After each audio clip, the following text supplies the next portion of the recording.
I never knowed my age till after the war, and the master got out a big book, and it shows I'm 25-year-old. Shows I was 12 when I was bought, and $800 is paid for me. My mammy was owned by John Williams in Petersburg in Virginia, and I come born to her on that plantation. Then, long came a Friday and that unlucky star day, and I playing around the house, and Master Williams come up and say, "Dallas, will you allow him to walk down the street with me?" My mammy say, "All right, Jim, you be a good boy." That's the last time I ever heard her speak or ever see her.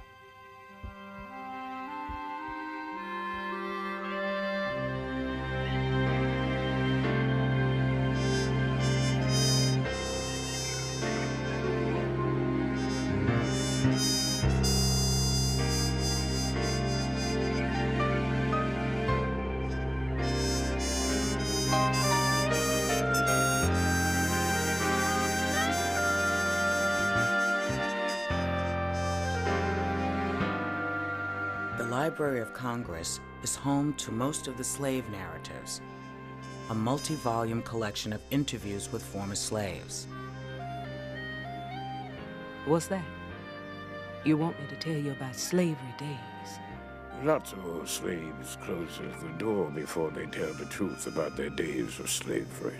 I could tell you about it all day, but even then you couldn't guess the awfulness of it. My life was filled with heartaches and despair. We was married on the front porch of the big house. When they put them on the block to sell them, the ones between 18 and 30 always bring the most money. The boys came in and threw her down on the floor and tied her down so she couldn't struggle. Lord, child, what make you folks wait so long before you get this stuff by way back yonder? Now, I tell you something to put in your book.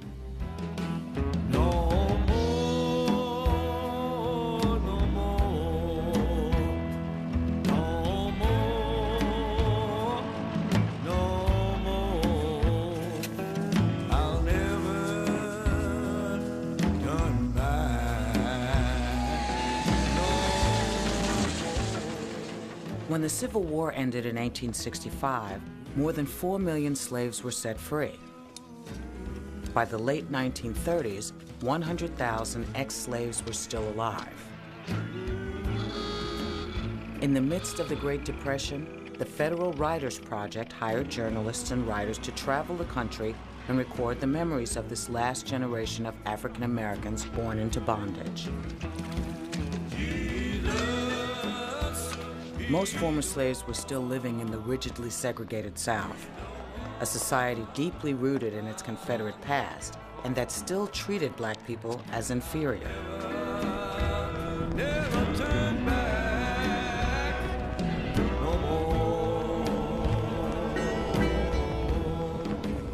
Some ex-slaves were reluctant to speak openly with their mainly white interviewers for fear of retaliation for telling the truth. But many others approaching the end of their lives were willing to tell their stories.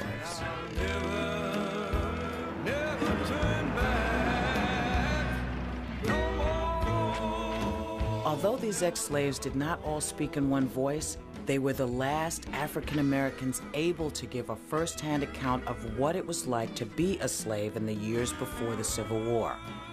Over 2,000 interviews were transcribed as spoken in the vernacular of the time to form this unique historical record.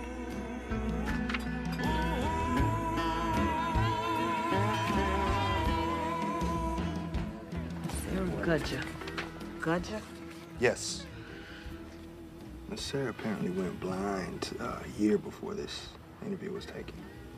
I mean, there's nothing written to describe her, but that pretty much says it all, you know.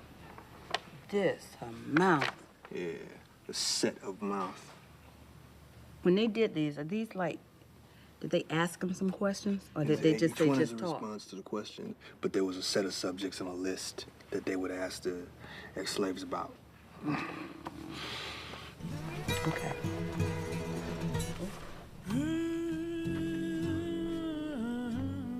Action. Sarah Gudger, Slave Narratives, Volume 11, North Carolina. I sure has had a hard life. Just work, work and work. I never know nothing but work. I never knows what it was to rest. I just work all the time, from morning till late at night. Working field, chop wood, hoe comb. Sometimes I feels like my back surely break. Honey, you can't know what a time I had, all cold and hungry. Oh, no, I ain't telling no lies. It's the gospel truth, the gospel truth, the gospel truth.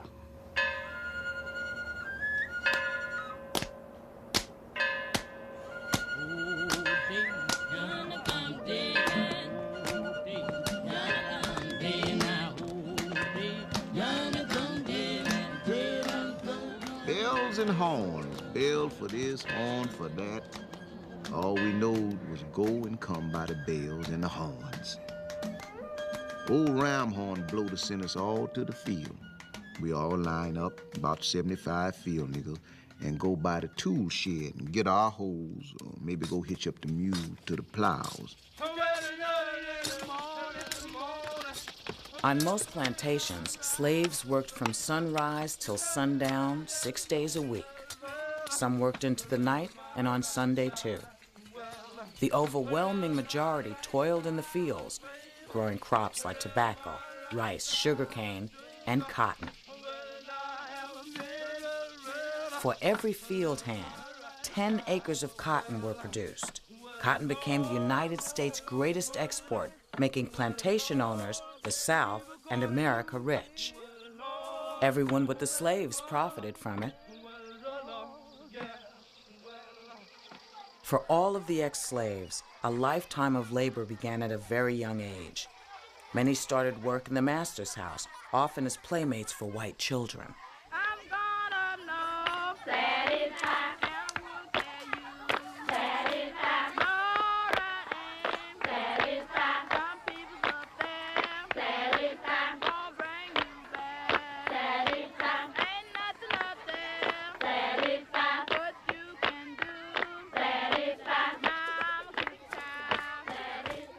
We be playing in the barn, and Jimmy always say to me, "Come on, nigga, let's ride around the farm." I say, "I ain't no nigga." He say, "Yes, you is. My pa paid $200 for you. He bought you for to play with me." I have about 85 years of good memory to call on. I'm 90, and so I'm not counting my first 5 years of life. My earliest recollection is the day my old boss presented me to his son, Joe, as his property. I was about 5 years old, and my new master was only 2. No, sir, I never went into books. I used to handle a big dictionary 3 times a day, but it was only to put it on a chair so my young master could sit up higher at the table.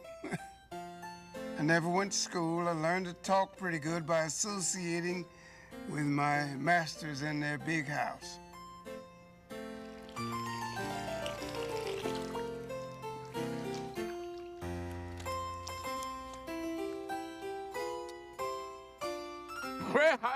Well, my master and all the other big white folks, they raised peafowls. We'd catch them wild things at night when they roost in the pine trees. Then my ma, she would pull the long feathers out of the tails and make fly brushes. In them days, the dining room was big and had the windows open all the summer long. Quick as a mess of victuals come on the table, my mouth fetch me in, and I get put up in a swing over the table to fan the flies and gnats off the mistress's food. Well, they had to show me just how to hold the brush, because them feathers were so long, if you didn't mind your business, the ends of them feathers would splash in the gravy, and the mistress's table be all splattered up. Wasn't long before I got used to it, and I took to going to sleep up there.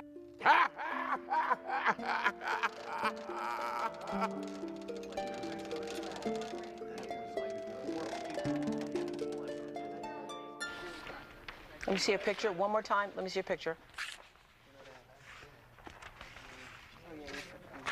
Thank you. That's so wonderful. I was going to say, Jenny's house might be a little better than mine was. Jenny, that's a very nice porch. I think our porch was bigger. So we had a room, we had 2 rooms. Jenny got an outhouse. We had an outhouse in the back. Porch was longer, too. Okay, Jenny. Action. Jenny Proctor, Slave Narratives, Volume 16, Texas. I was here telling them good slave days, but I ain't never seen no good times then. My mother's name was Liza. I don't recollect nothing about my daddy. If I had any brothers and sisters, I didn't know it. I tended to the children when I was a little gal and tried to clean the house just like old Miss tells me to. I recollect once when I was trying to clean the house, I finds me a biscuit. And I was so hungry, I ate it. 'Cause we never see such thing as a biscuit. But when I ate that biscuit, she comes in and say, "Where that biscuit?" I say, "Miss, I ate it 'cause I was so hungry." Then she grabbed that broom and started beating me over the head with it and calling me low down nigger. And I guess I just clean lost my head, 'cause I knowed better than to fight her if I knowed anything at all. But I start to fight her. And the driver, he comes in, grabs me and starts beating me with that cat o' nine tails. Beats me till I fall to the floor nearly dead. Cut my back all to pieces. Then they rub salt in the cuts for more punishment. Lord, Lord, honey, them was some awful days. In most states, it was against the law for slaves to be educated. Slave children might play with their young masters and mistresses at home, but they could not go to school with them. None of us was allowed to see a book or try to learn. They say we get smarter than they was if we learn anything. He slips around, gets a hold of that Webster's old blueback speller. We hides it till way in the night, and then we light a little pine torch and studies that spelling book. We learn it too.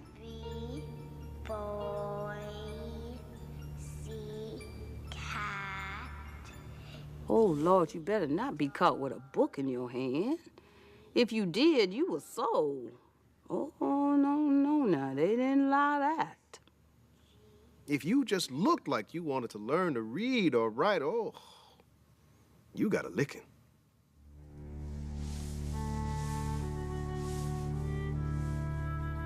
By the age of 12, most children were working in the fields. Only a very small number stayed on to become house servants.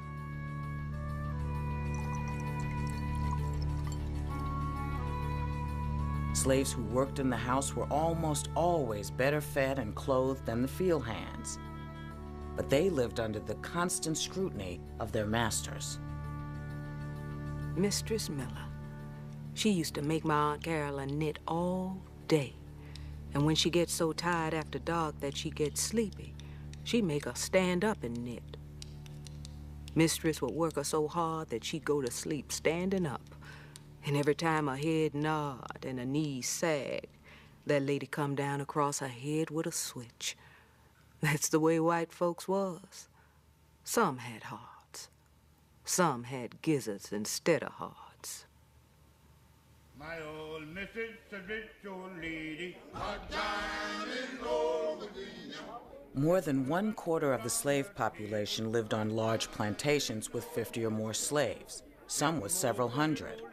George, Eggleston, Robert, Wagoner. Very few were highly skilled workers. Magruder, blacksmith. Sam, carpenter. Dudley. There was just 2 classes to the white folks. Bucra, slave owners, and poor white folk that didn't own no slaves. There was more classes amongst the slaves. The first class was the house servants. This was the butler, the maids, and the cooks. Then come the cradlers of the wheat, the threshers, and the millers of the corn and the wheat. The lowest class was the common field hand niggas.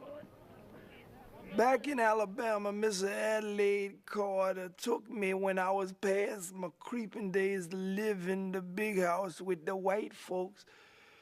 And they was always good to me because I was one of their blood. They never hit me a lick or slapped me once. And they told me that they would never sell me from them. My brother and sister, they lived with the niggas though, 'cause they was mostly nigger. My master used to give me a little money to buy what I wanted. I always bought fine clothes.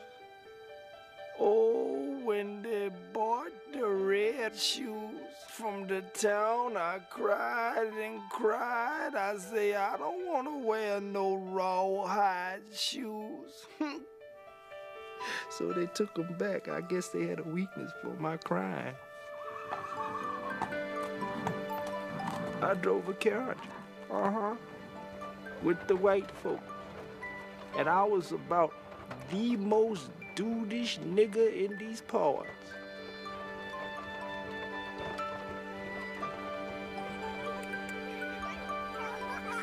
Once, 2 youngins goes down the hill to the dollhouse where Master Kilpatrick's children are playing.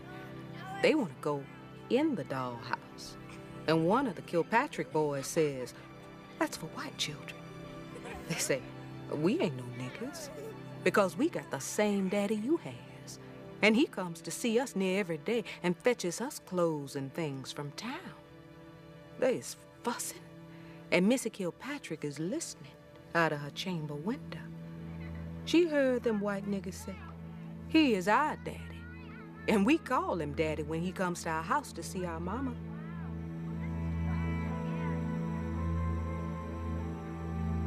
Many owners and overseers believed that sexual access to slave women was one of their prerogatives.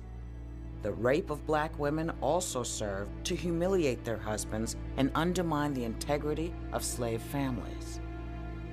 Lord, child, that was common.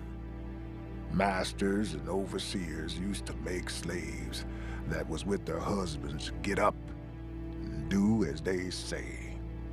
Send husbands out on the farm, milking cows or cutting wood. Then he gets in bed with the slave himself. Some women would fight and tussle, others would be humble, feared of that beating. If they told their husband, he was powerless. I was one slave that the poor white man had his match. These here old white men said, "What I can't do by fair means, I'll do by foul." One tried to throw me, but he couldn't. We tussled and knocked over chairs, and when I got a grip, I snatched his face all to pieces, and there was no more bothering Fanny from him. But oh, honey, some slaves would be so beat up when they resisted. And sometimes, if you rebel, the overseer'd kill you. Us colored women had to go through plenty, I tell you. My mother's mistress had 3 boys. 121, 119, and 117. Old mistress had gone away one day, and Mother always worked in the house. While she was alone, the boys came in and threw her down on the floor and tied her down so she couldn't struggle. And one after the other used her as long as they wanted for the whole afternoon. Mother was sick when her mistress came home, and when old mistress wanted to know what was the matter with her, she told her what the boys had done. And she whipped them. And that's the way I came to be here.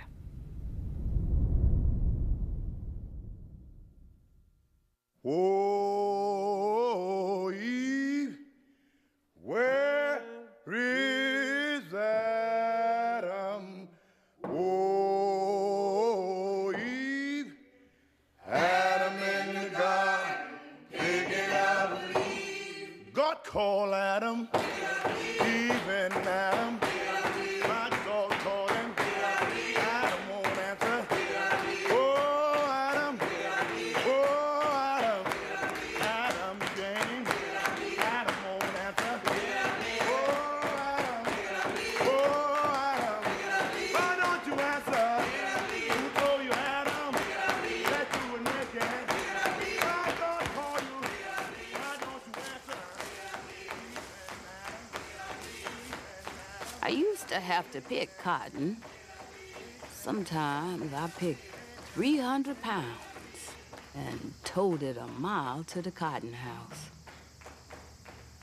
Some picked 300 to 800 pound cotton and have to tote the bag the whole mile to the gin.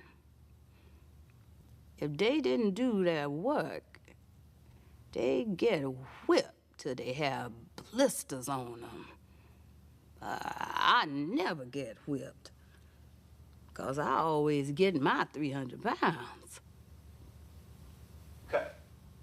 Excuse me, I'm sorry, I'm not laughing at that. I'm sorry. That always gets me at the pride of... Right. She's right. Yes. They just...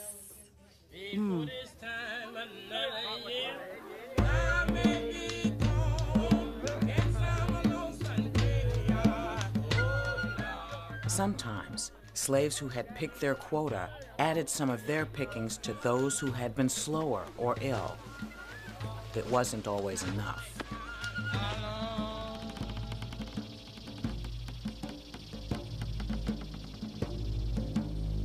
White folks sure would whip you in them days.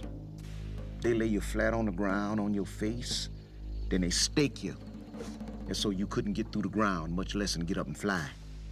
Take every rag off of you and leave you plumb naked, and then they whip you till the blood come. They whip you straight like this, see? Straight up and down, and then they checker you. In other words, they beat you crosswise, and so your flesh would cut up in squares.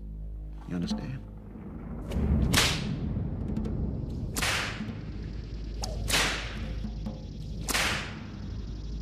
On many plantations, whippings were public spectacles.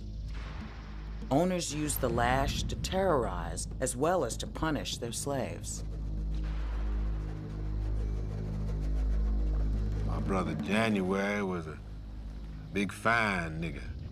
Finest I ever seen. He was just 4 years older than me. And when Master began beating him, January never said a word. The master got madder and madder because he couldn't make January holler. "What's the matter with you, nigga?" he said. "Don't it hurt?" January, he never said nothing. And the master keep a beating till little streams of blood started flowing down January's chest, but he never holler. His lips was a-quivering and his body was a-shaking, but his mouth, it never opened. And all the while, I sat on my mammy and pappy's steps a-crying. The niggas was all gathered about and some of them couldn't stand it and they go inside their cabins. After a while, January, he couldn't stand it no longer himself, and he said in a hoarse, loud whisper, "Massa, Massa, have mercy on this poor nigger."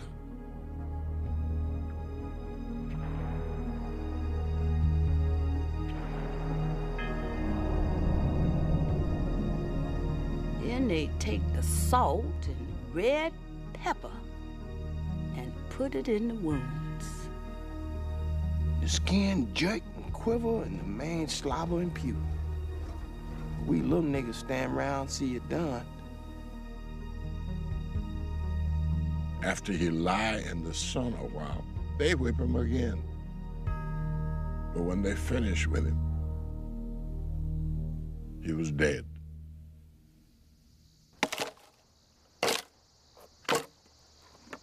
When a slave died, Massa make the coffin and send a couple of niggas to bury the body and say, "Don't be long, and no singing or praying allowed. Put him in the ground.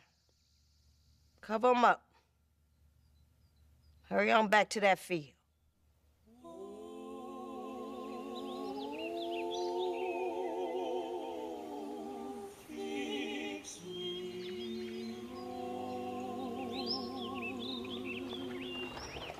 They put the coffin on the ox cart and carried it to the graveyard. They just had a burial that day. They waited to have the funeral sermon on Sunday or some other time when the crops had been laid out and the other slaves could be on hand. I read the water to my knees. I'm gonna pray, I'm gonna For enslaved people, funerals were extremely important. The ceremonies reinforced their sense of community and kept alive their African past.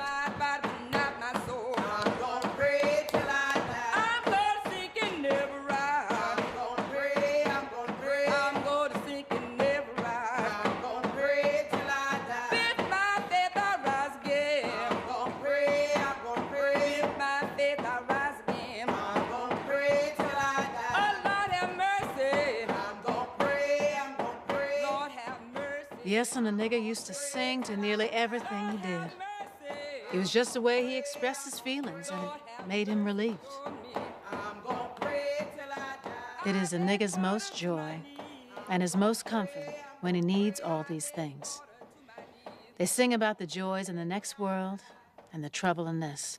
Throw me anywhere, Lord, in that old field. Throw me anywhere, Lord, in that old field.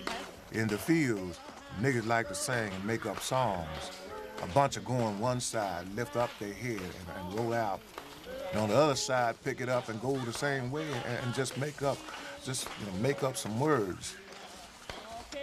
There was lots of just make up songs. Jai, you ought to hear them niggas singing when they go to work in the morning. Just a singing to beat the band. A cold and frosty morning. The niggas mighty good. Take your axe upon your shoulder, nigga. Talk to the bud. This time tomorrow night. Sometimes they sing this sorrowful cause some niggas have been beat or whipped or sold away. Down to Tennessee.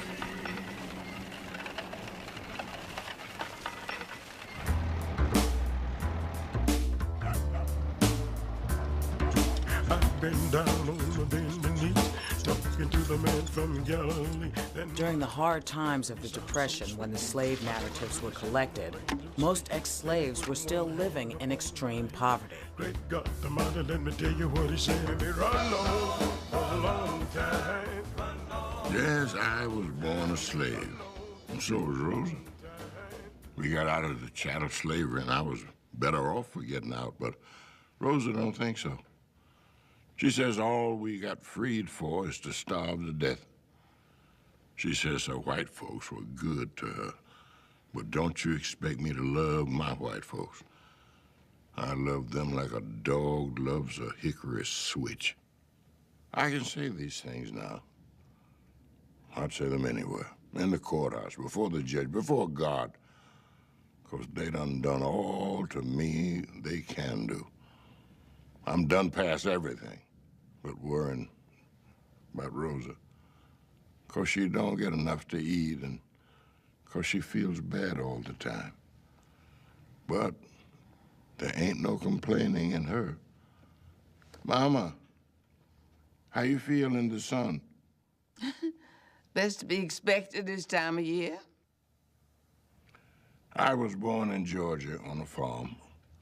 My mother's name was Lucinda. I heard other Negroes say she was a good woman, but she died when I was a little boy, not more than 3 or 4.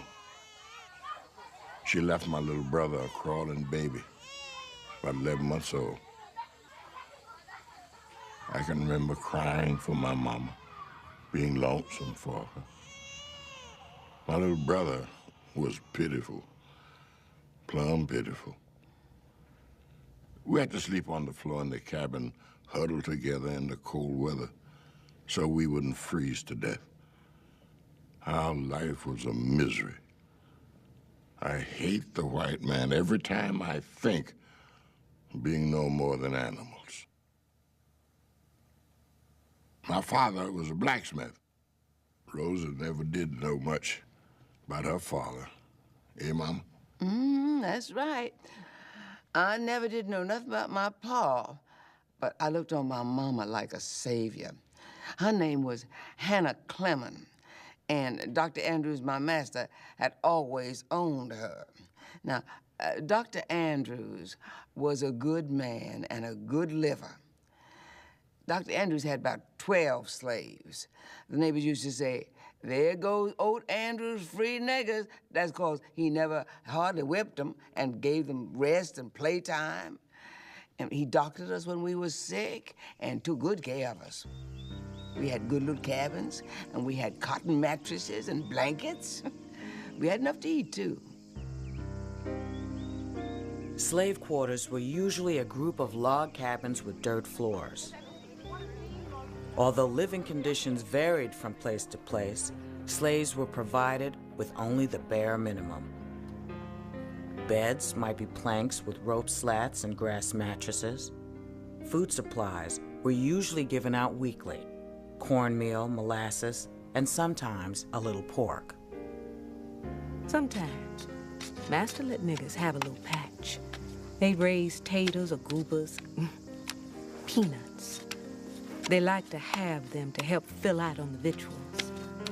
The niggas had to work the patches at night and dig the taters and goobers at night. Then if they wanted to sell any in town, they'd have to get a pass to go. They had to go at night because they could never spare a hand from the fields. We got 1 pair of shoes a year. When they wore out, we went barefooted.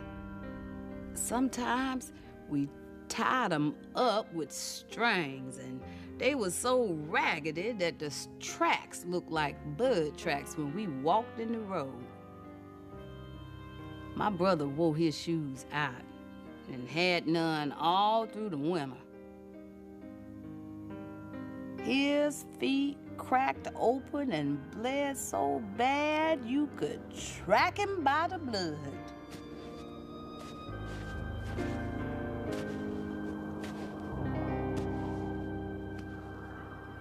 Get up, children, go round the wall. Don't want to scramble and I don't want to fall now. Get up, children.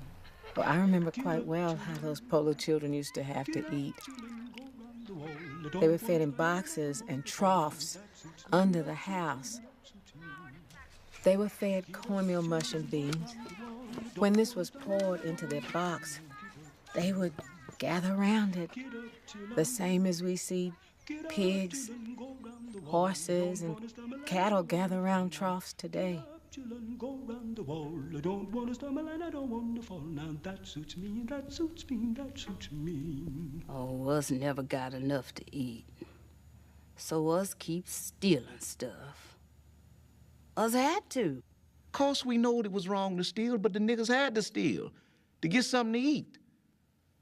I know I did. I got so hungry I steal chickens off their roosts. Yes, I did. Chickens used to roost on the fence stand right out in the night. We'd cook the chicken at night, eat him, and burn the feathers. They talks a heap about the niggas stealing. Well, you know what was the first stealing done? It was in Africa, when the white folks stole the niggas just like you'd go get a drove of horses and sell them. But since the Lord saved me from a life of sin, I don't think about them things. Move tell you, move Daniel. Move tell you, move Daniel. Go the other way, Daniel. Go the other way, Daniel. There ain't no way, Daniel. The first enslaved people in America were reluctant to accept the religion of their masters, but during the 19th century, thousands of slaves began turning to Christianity.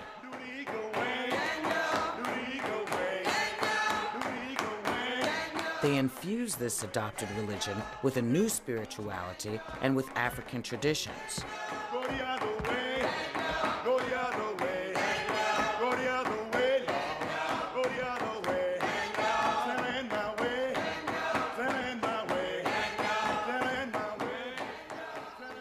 Many owners hoped that Christianity might make their slaves more docile and encourage them to convert. On Sundays, niggas had to sit and listen to the white man's sermon. Obey your master, be good servant. Can't tell you how many times I done heard that text preached on. They tell the slave that if he be good, work hard for his master, that he would go to heaven and there he gonna live a life of ease. They ain't never tell him he gonna be free in heaven.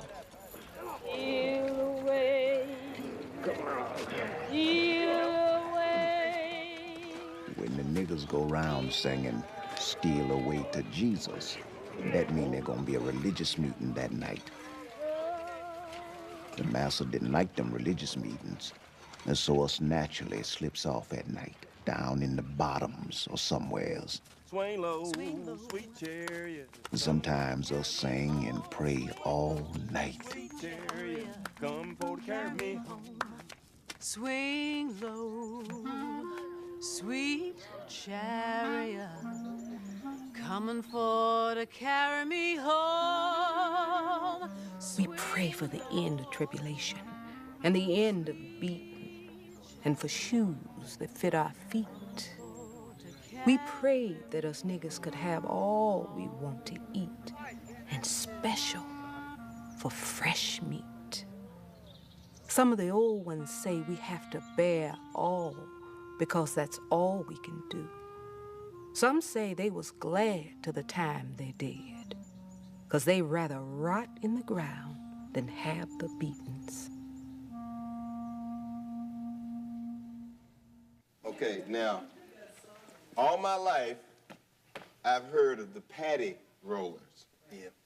Now you have the paddle rollers.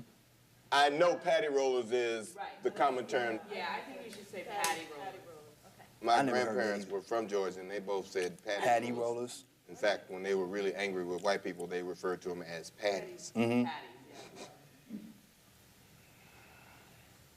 Action. Marshall Butler, Slave Narratives, Volume 4, Georgia. I's Marshall Butler, 88 years old, and was born on December 25th. I knows it was Christmas Day, for I was a gift to my folks.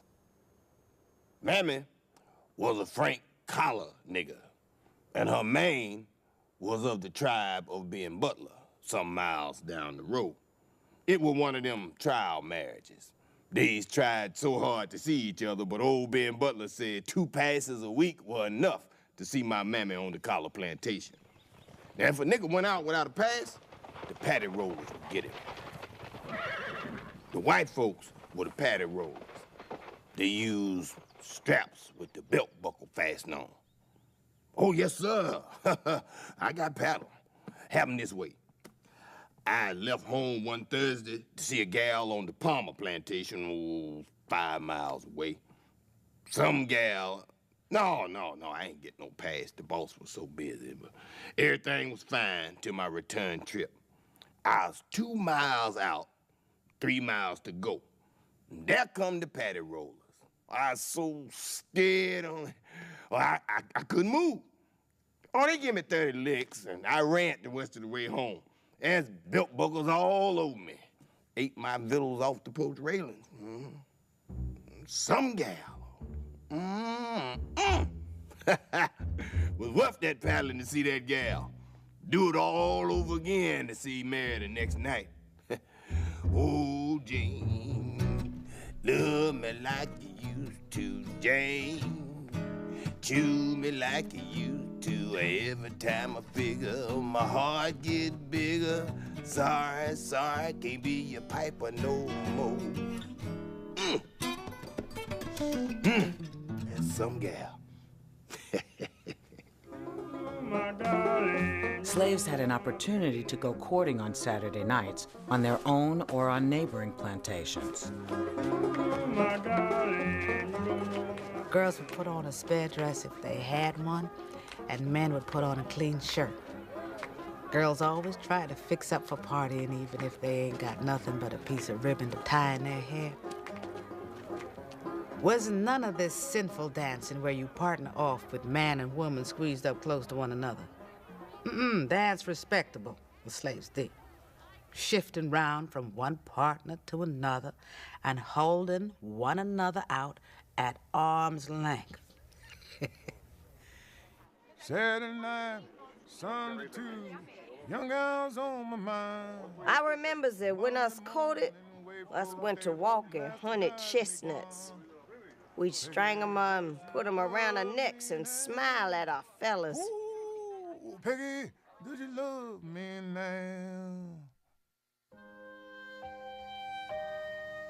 My pa's name was Tom Vaughn, and he was from the North, born free man and lived and died free to the end of his days. He saw my ma on the Kilpatrick place, and her man was dead. He told Dr. Kilpatrick, my master, he'd buy my ma and her 3 children with all the money he had, if he'd sell her. But Dr. Kilpatrick was never one to sell any but the old niggers who was past working in the fields and past their breeding times.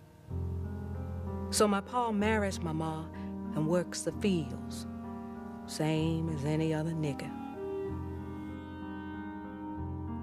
Sometimes the wedding ceremonies were held in the slave cabins.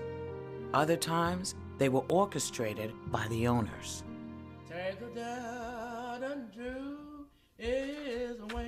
I married Exeter Durham.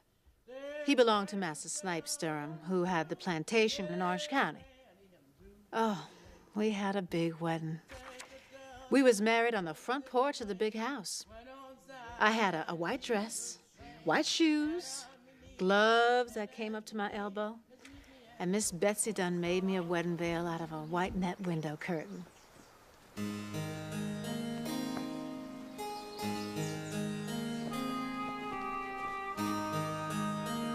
After Uncle Edmund said the last words over me and Exeter, Master George say, "Come on, Exeter. You and Tempe got to jump over the broomstick. You got to do that to see which one of you gonna be the boss of the household." I jumped first, and you ought to see me. I sailed right over that broomstick, same as a cricket. But when Exeter jumped, his feet were so big and clumsy that they got all tangled up in that broom, and he fell headlong. After the wedding, we went down to the cabin Miss Betsy done all dressed up. But Exeter couldn't stay no longer than that night because he belonged to Mars Snipes Durham, and he had to go back home. He left the next day for his plantation. He come back every Saturday night and stayed till Sunday night. And we had 11 children.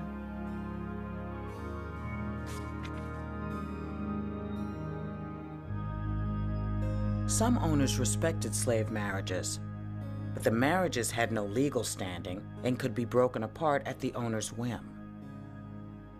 Owners had their own reasons for pairing up certain slaves. After I'd been at his place about a year, the master come to me and say, "You gonna live with Rufus in that cabin over yonder." go fix it for living. I was about 16 years old and had no learning, and I was just an ignorant child. I say to myself, I's not gonna live with that Rufus. Well, the next day, the master calls me and tells me, woman, I's paying big money for you. And I's done that 'cause I want you to raise me children. You a big, portly gal. Rufus is a big, portly man. I want y'all to bring forth portly children. I's put you to live with Rufus for that purpose. Now, if you don't want whipping at the stake, you do what I wants. Oh, I thinks about Master buying me from the block, saving me from being separated from my folks. And then I thinks about being whipped at the stake. What am I to do? So I decides to do as the master wish.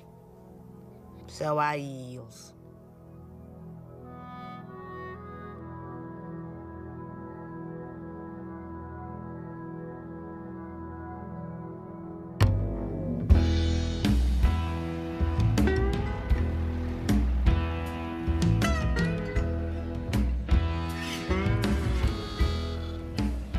Many people interviewed for the slave narratives lived far from the plantations where they were born. As children, a large number had been relocated to other parts of the country.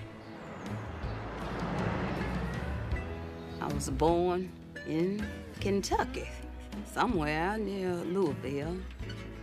I was brought to Missouri when I was 6 months old with my mama, who was a slave owned by a man named Shaw, who had allotted her to a man named Jimmy Graves. When a slave was allotted, somebody made a down payment and gave a mortgage for the rest. A chattel mortgage. A down payment. Times don't change, just the merchandise.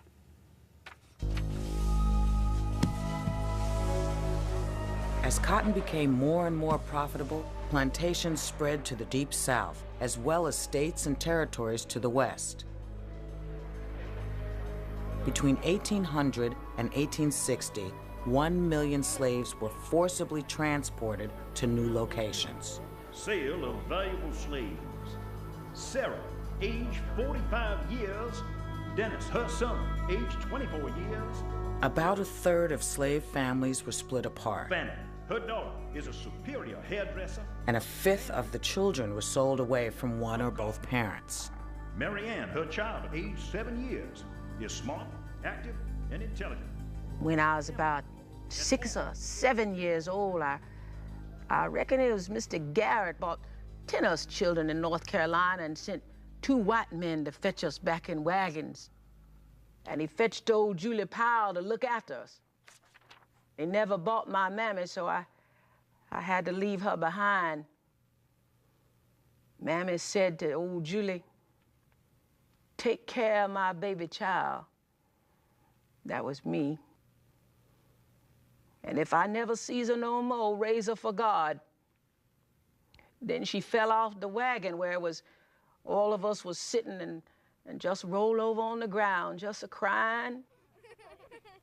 But us was eating candy that they done give us to keep us quiet. And I didn't have sense enough for to know what ailed Mammy, but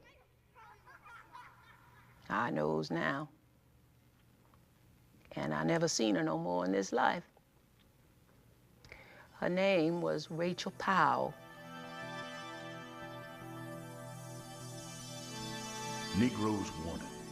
The undersigned wish to purchase a large number of Negroes for which they will pay the highest prices in cash.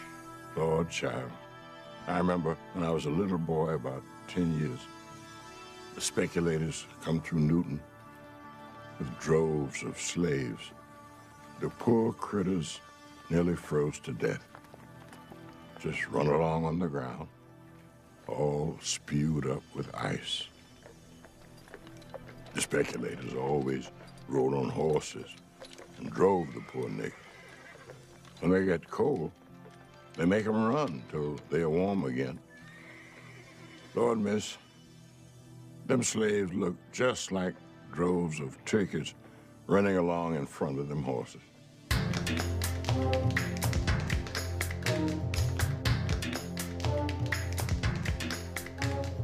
There was a trader yard in Virginia and one in New Orleans. Sometimes 1,000 slaves were waiting to be sold. Great sale of slaves. There will be offered for sale at public auction 3 bucks, strong, able-bodied. 1 wench, Sally, age 42. 1 buck, age 52. Good kennel man. When the traders knew men were coming to buy, they made the slaves all clean up and grease their mouths with meat skins to look like they were feeding them plenty of meat. Talk about something awful. You should have been there. The slave owners was shouting and selling children to one man and the mama and pappy to another.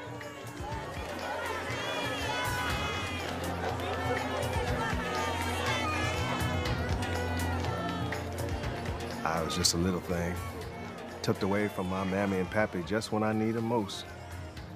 I remembers that I was took up on a stand, and a lot of people come round and felt my arms and legs and chest, and asked me a lot of questions.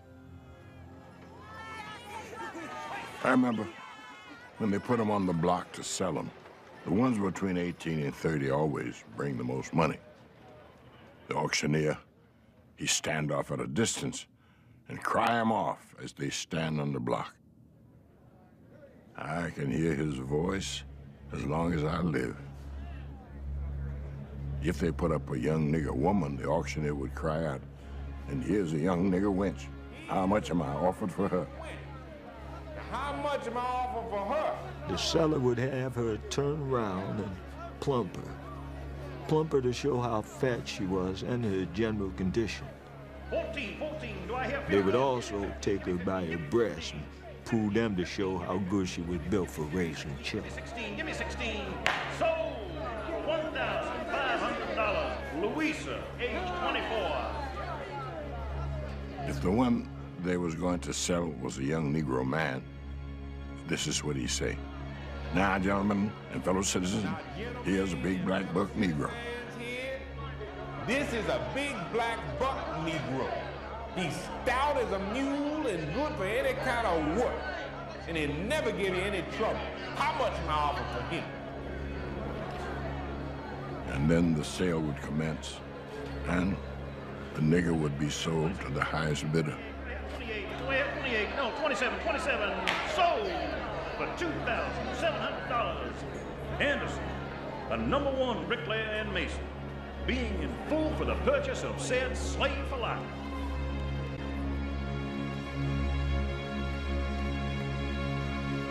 Run, Mary, run. Whoa. Run, Martha, run.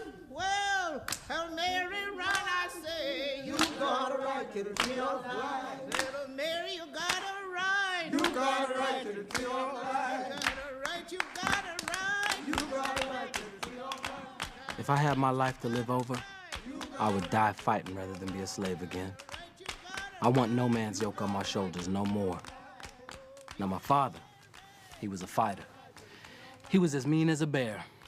He was so bad to fight and so troublesome, he was sold 4 times to my knowing, maybe a heap more times.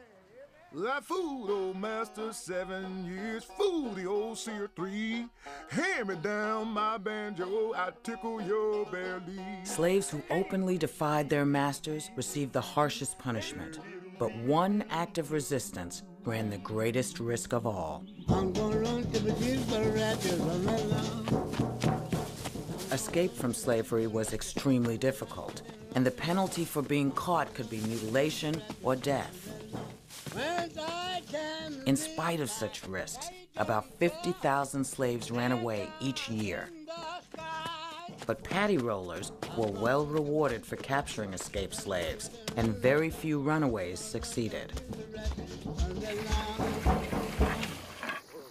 There was a nigger working in the field, and he kept joiking the mules, and Master All got mad, and he gave me a gun and said, "Cato, go out there and kill that man." I say, "Master All, please don't tell me that. I ain't never killed nobody, and I don't want to." He said, "Cato, you do what I tell you to do." And he meant it.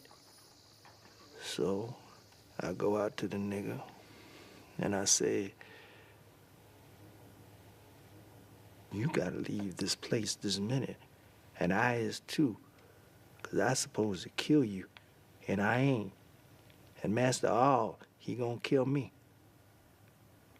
So he dropped his rein and we run and we crawled through the fence and we ran away. I hated to go, but today I is an old man, and my hands ain't stained with no blood. $600 reward for 3 Negro slaves named Henry Morsell ran away from the subscriber, a Negro man about 22 years old, of dark color, several of his jaw teeth out, and upon his body are several marks of the whip. I mixed up my mind. I was gonna run off the first chance I gets. When the meat supply run low, Master sent me to go kill a deer or a wild hog and bring home some meat. He says not to go off the plantation too far. This the chance I've been wanting. I crosses the river and goes north. I's going to free country where there ain't no slaves. I travels all that day and night up the river and follows the North Star. Several times I think the bloodhounds am trailing me, and I gets in a big hurry. I'm so tired I can hardly move. I'm hoping all the time I meets up with that Harriet Tubman woman. And she the colored woman would take slaves to Canada. The Underground Railroad was an informal network of safe houses and assistance for runaway slaves. I didn't have no idea of ever getting mixed up in any sort of business like that until one special night. I'd gone over to another plantation, courting. Yeah. And an old woman told me she had a real pretty girl there who wanted to go across the river to the free state of Ohio, and would I take her? Now, I was scared, and I backed out in a hurry. But then I saw this gal, and she was such a pretty little thing. Wasn't long before I was listening to the old woman tell me when to take her and where to leave her on the other side. Now, I don't know how I ever rode that boat across that river. That current was so strong, and I was trembling, and I couldn't see a thing there in the dark. But I felt that girl's eye.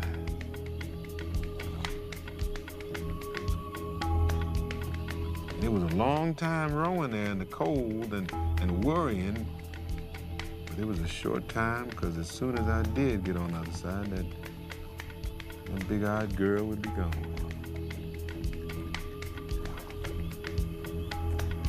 There in Ripley, Ohio, it was a regular station for escaping slaves. It always meant freedom for a slave if he could get to that big lighthouse. Pretty soon, I saw a tall light. When I got up to it, 2 men reached down and grasped it. I started trembling all over again and praying, and one of the men took my arm. And I just felt down inside of me that the Lord had got ready for me. "You hungry, boy?" is what he asked me. And if he hadn't been holding on to me, I think I would have fell backward into the river. That was my first trip. Took me a long time to get over my scared feeling, but I finally did, and I soon found myself going back across the river with 2 and 3 people, and sometimes a whole boatload. It got so I used to make 3 and 4 trips a month. Now, I never saw my passengers. It would have to be the black nights of the moon when I would carry them. And didn't many of them stay around that part of Ohio because there was too much danger that you would be walking along free one night, feel a hand over your mouth, and be back across the river and in slavery again in the morning. And nobody in the world ever got a chance to know as much misery as a slave that had escaped and been caught. Your mama gone away and my daddy gonna stay. Didn't leave nobody but the baby. Aunt Jeannie was just out of bed with a suckling baby one time, and she ran away. She don't come to the house to nurse her baby, so they misses her. And old Solomon gets the nigger hounds to take her trail. They gets near, and she grabs a limb and tries to hoist herself in a tree. But them dogs grab her and pull her down. The men hollers them on to her, and the dogs tore her naked and ate the breast plumb off her body.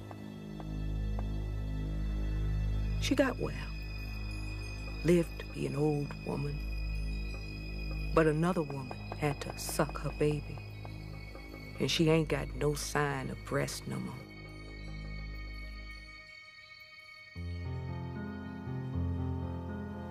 Finally, I decided to take my freedom too. Now, I had a wife by this time, and one night we quietly slipped across. I could see the light, but the harder I rode, the farther away it got. But finally, I pulled up by the lighthouse and went on to my freedom just a few months before all the slaves got theirs. I didn't stay in Ripley, though. I wasn't taking no chances. I went on to Detroit, and I still live there with most of 10 children and 31 grandchildren.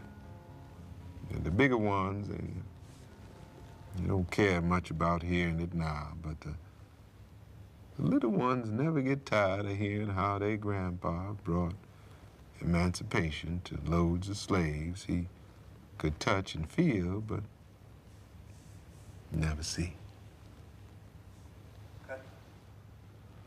So he would do 3 or 4 trips a month, but that would be with when the moon, before the moon came back out. Right. So when the moon went in, that's when they'd have to move. Yeah. You never saw their faces, don't know who they Their are. voices, you know, and sometimes not even that, just touch, because they had to be quiet too. What a disconnect. What an amazing disconnect that people that we're here and our folks are saved by people that we'll never know who it was. Yeah. Can't actually say thank you. Exactly, exactly.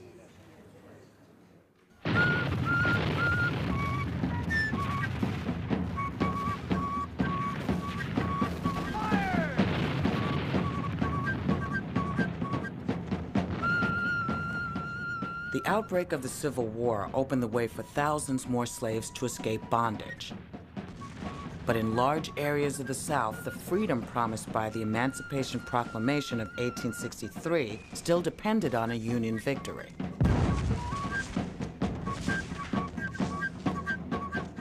Ooh, oh, Massa, he get boiling mad when the Yankees scattered the Confederates all down through our country. Then he tell us the law. You all ain't gonna get free by them. When they get here, they're gonna find you already free, 'cause I'm gonna line you up on the bank of the creek and free you with my shotgun.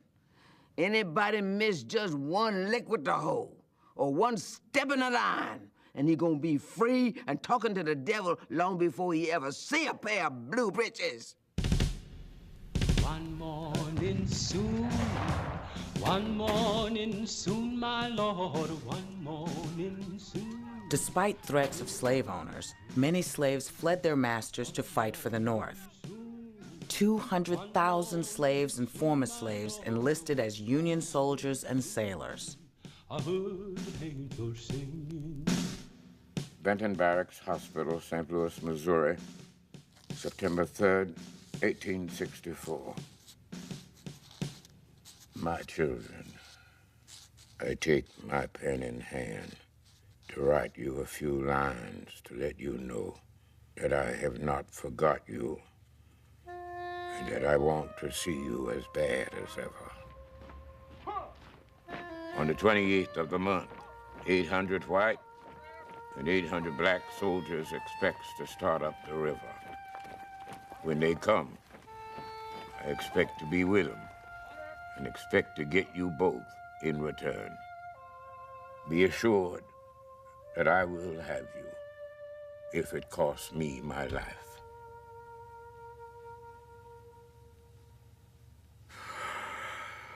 Oh, my dear children, how I do want to see you. Spotswood Rice.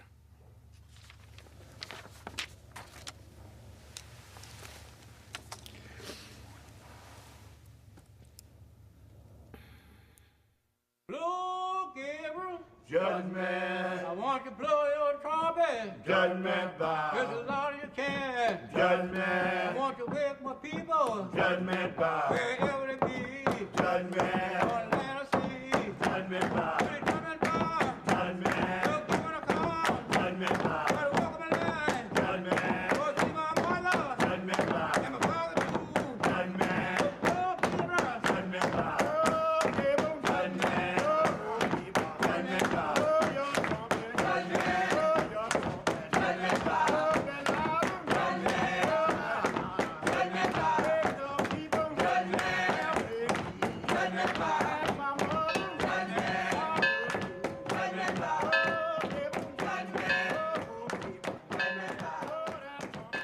I'm in the persimmon tree, eating persimmons, and my sister Mary just come running.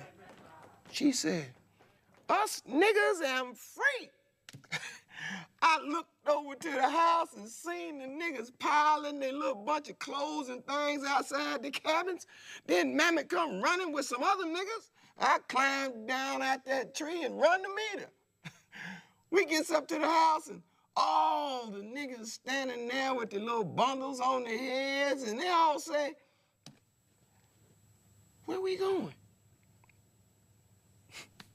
We all cries and sings and prays and was so excited. We ain't eat no supper.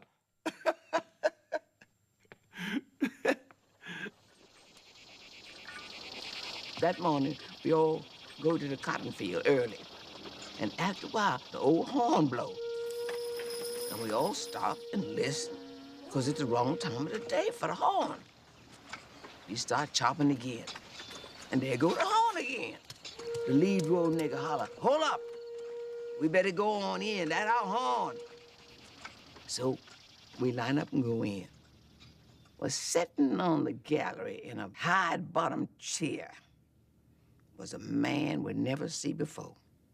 He had on a big, broad, black hat, you know, like the Yankees wore.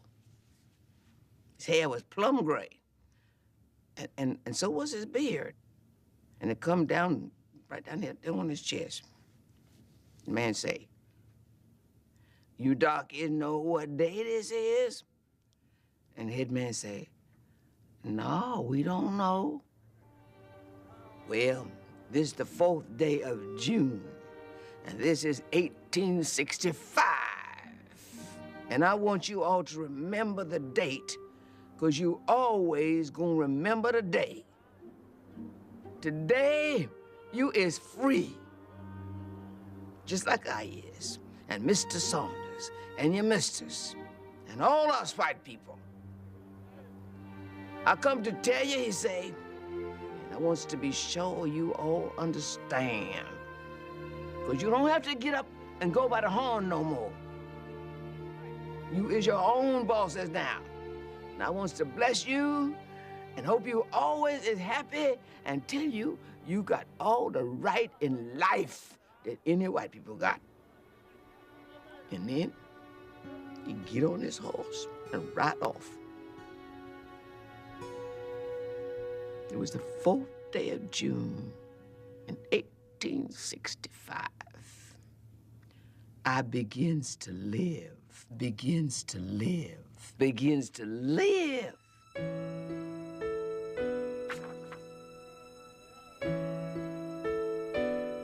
Even though the slaves had been emancipated, their struggle to escape the oppression of slavery was just beginning. But they were finally free to reunite with their families, legalize their marriages, and live and work for themselves. Master Ingram had 350 slaves when the war was over, but he didn't turn us loose till a year after surrender. He told us the government was going to give us 40 acres of land and a pair of mules, but we didn't get nothing.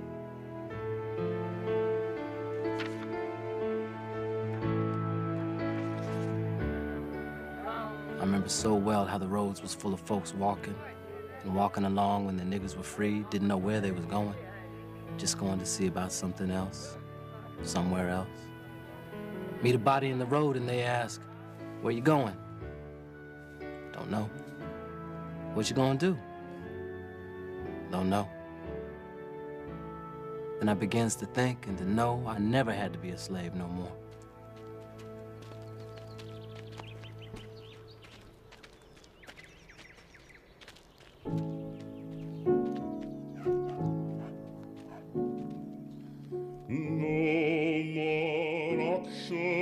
Block for me, no more, no more, no more auction block for me. Many thousand